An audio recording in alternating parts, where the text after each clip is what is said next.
আসসালামু আলাইকুম। আশা করি তোমরা সকলেই ভালো আছো। আমিও আল্লাহর রহমতে ভালো আছি। আজকে নিয়ে এসেছি খুবই গুরুত্বপূর্ণ সাজেশন। তোমরা যারা অনার্স থার্ড ইয়ারের পরীক্ষার্থী রয়েছো, তারা অবশ্যই সাজেশনের জন্য প্রতীক্ষা করতেছো। তাদের গুরুত্বপূর্ণ সাজেশন নিয়ে হাজির হয়েছি। তোমরা যারা অনার্স থার্ড ইয়ারের পরীক্ষার্থী রয়েছো, ফিনান্স এন্ড ব্যাংকিং ডিপার্টমেন্টের আজকে সাজেশন মূলত তাদের জন্য। মার্কেটিং অফ ফিনান্সিয়াল সার্ভিস এই বিষয়ের উপর আমরা কথা বলবো। সাবজেক্ট রয়েছে 23, 24, 13, মার্কস হয়েছে 80, সময় হয়েছে 4 ঘন্টা।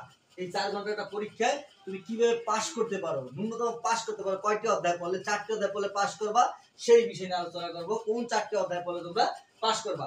এখানে দেখো, প্রথম অধ্যায়টি পড়বা ভালোভাবে। প্রথম অধ্যায় ভূমিকা মাস্ট পড়তে হবে। তৃতীয় অধ্যায় পদ্ধতি বিশ্লেষণ মাস্ট পড়তে হবে এবং পড়বা অষ্টম অধ্যায় আর্থিক সম্ভাবনা সমূহ চিহ্নিতকরণ ও লক্ষ্য কেন্দ্রকরণ মাস্ট পড়তে হবে এবং পড়বা নবম অধ্যায় আর্থিক পণ্য উন্নয়ন ব্যবস্থাপনা মাস্ট পড়তে হবে। এই 4টি অধ্যায় পড়লে 100% শিওর থাকো তোমার পাস করার জন্য 32 মার্কস লাগবে।